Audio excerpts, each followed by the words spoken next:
Sunday ആണേ. ഇതേ ചർച്ചിലേക്ക് പോകുന്ന പോക്കാണ് കേട്ടോ. എൻ്റെ കുഞ്ഞിപ്പെണ്ണ് പുതിയൊരു ഉടുപ്പാണ് ഇട്ടിരിക്കണേ. അതിൻ്റെ റാമ്പ് വാക്കും കാര്യങ്ങളൊക്കെയാണ് കേട്ടോ ഇത്. നല്ലതാണോ അല്ലെന്ന് നിങ്ങൾ താഴെ കമൻറ്റ് ചെയ്യണേ. ചർച്ച കഴിഞ്ഞപ്പോൾ ഓർത്തേ തക്കാളി വീട്ടിൽ തീർന്നല്ലോ എന്ന്. എന്നാൽ തക്കാളി മേടിക്കാമെന്ന് വിചാരിച്ച് നേരെ വാൾമാർട്ടിലേക്ക് പോയി കേട്ടോ. പോകുന്ന വഴിയിലും എൻ്റെ കുഞ്ഞിപ്പെണ്ണ് നല്ല ഹാപ്പി ആയതുകൊണ്ട് തന്നെ ഡാൻസും കളിച്ചിട്ടാണ് കേട്ടോ പോകുന്നത്. ഈ ഉടുപ്പ് അവൾക്ക് നന്നേ ഇഷ്ടപ്പെട്ടു എന്നുള്ളതിൻ്റെ തെളിവാണ് കേട്ടോ ഈ കാണുന്നത്. കണ്ണിനെ കയം കാണിക്കരുതെന്നൊരു ചൊല്ലുണ്ട്.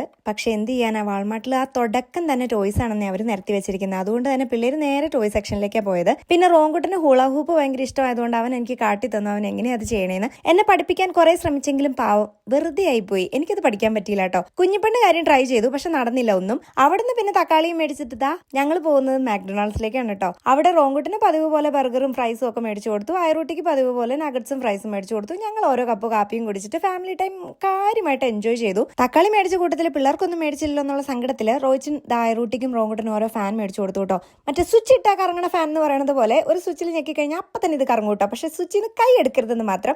റോയിച്ചിന് ആ ഫാന്റെ കാറ്റ് എന്തോരം ഉണ്ടെന്ന് അറിയാൻ വേണ്ടി നോക്കിയപ്പോൾ ഞാനും റോങ്കുട്ടന്റെ ഫാൻ എടുത്തൊന്ന് കറക്കി നോക്കി എന്തോരം ഉണ്ടെന്നുള്ളത്. ഇനിയിപ്പോൾ നേരെ വീട്ടിൽ ചെന്നതാ പ്രാർത്ഥിച്ച് ഫുഡും കഴിച്ച് കിടന്നുറങ്ങണം. അത്ര തന്നെ ഉള്ളൂ. അപ്പം ഇനി മറ്റൊരു വീഡിയോയിൽ കാണാം. ബൈ.